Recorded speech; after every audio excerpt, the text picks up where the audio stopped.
Namo Buddhaya anak-anak, berjumpa lagi dengan guru agama Buddhamu. Anak-anak, pernahkah kamu mengalami suatu keadaan menginginkan sesuatu tapi tidak diberikan oleh orang tuamu? Bagaimana perasaanmu? Tentu saja akan mengalami kesedihan, bukan? Nah, anak-anak, tahukah kamu meskipun Pangeran Siddhartha itu adalah anak seorang raja, tapi dia pernah mengalami kondisi keinginan tidak terpenuhi oleh ayahnya. Kira-kira apa saja ya yang diinginkan oleh Pangeran Siddhartha? Lalu kenapa ya Pangeran Siddhartha meninggalkan istana? Apakah kalian tahu apa saja kebutuhan untuk menjadi seorang petapa? Kalian ingin tahu? Ayo, kita simak cerita berikut bersama saya, Mr. Vincent.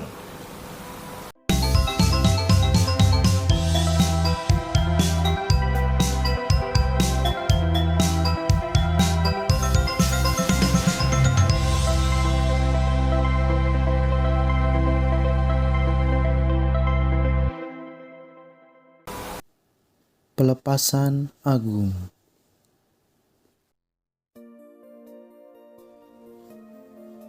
Setelah melihat 4 peristiwa, Pangeran Siddhartha pulang ke istana meminta izin kepada ayahnya untuk menjadi seorang petapa.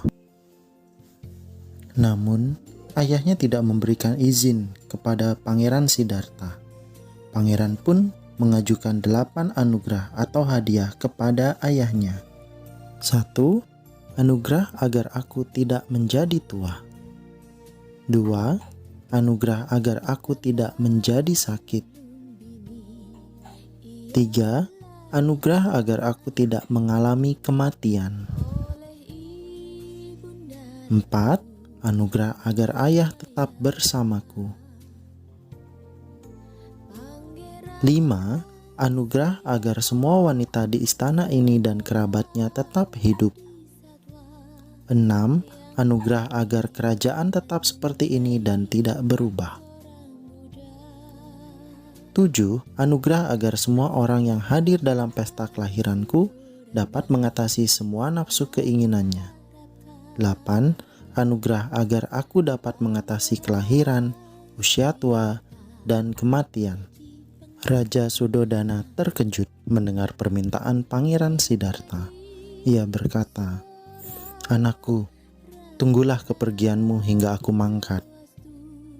Pada malam hari, seusai pesta menyambut kelahiran Rahula, putra Pangeran Siddhartha di istana. Pangeran Siddhartha melihat para penari tertidur. Ada yang mendengkur, mengoceh dalam tidurnya. Rambutnya kusut. Semuanya terlihat menjijikkan bagi Pangeran Siddhartha. Ia pun berpikir,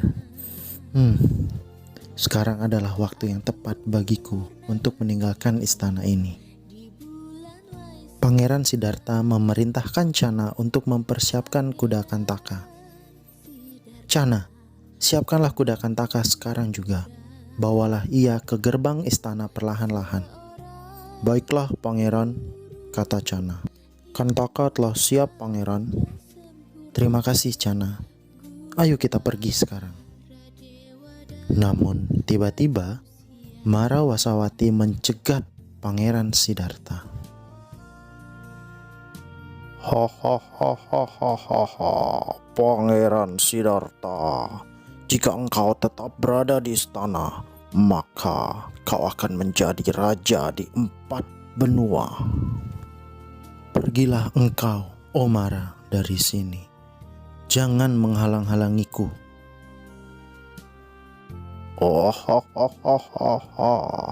Oh kawan Pangeran Siddhartha, ingatlah kata-katamu itu. Mulai saat ini, aku akan membuatmu mengenalku dengan baik. Ketika pikiranmu dipenuhi oleh nafsu-nafsu indria, kebencian, dan kekejaman.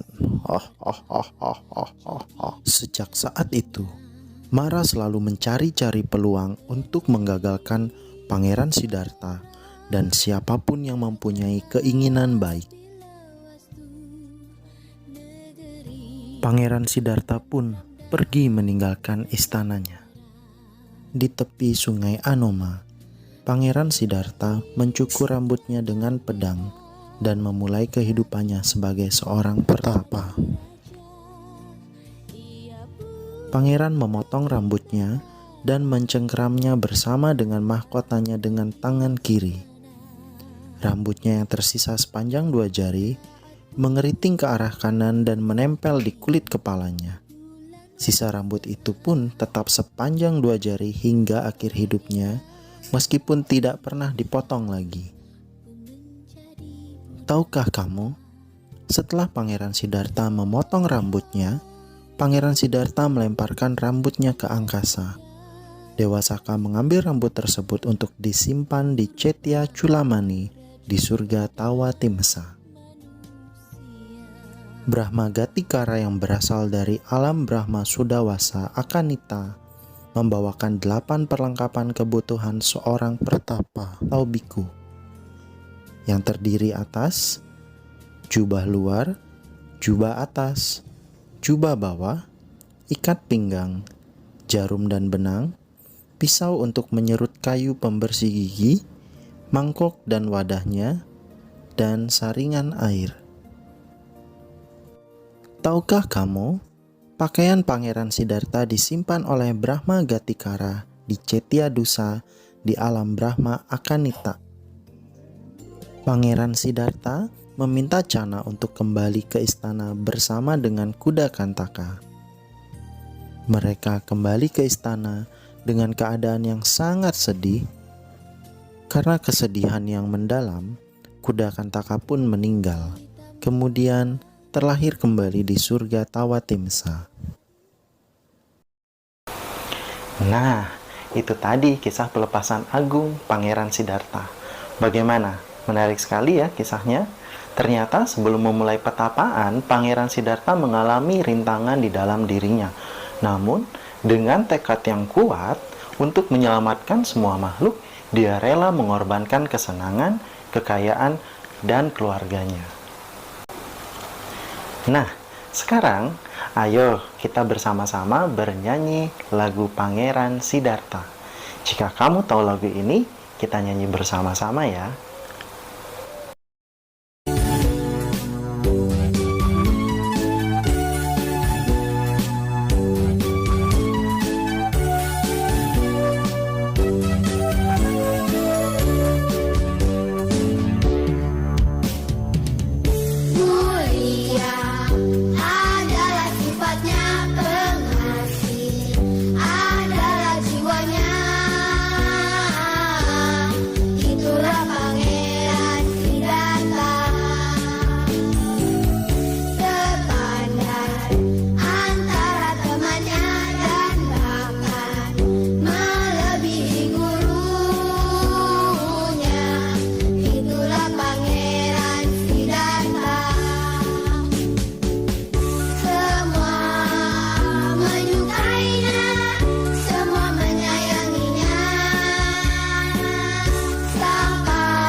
Oke, apakah kalian sudah memahami kisah pelepasan agung Pangeran Siddhartha? Jika belum, ayo baca kembali dan tonton ulang videonya. Setelah itu, kerjakan aktivitas latihan dan penilaian. Jika sudah selesai, silakan lanjutkan membaca dan menonton video berikutnya tentang masa bertapa Pangeran Siddhartha. Kita akhiri pembelajaran hari ini dengan mengucapkan semoga semua makhluk hidup berbahagia. Sadu, sadu, sadu.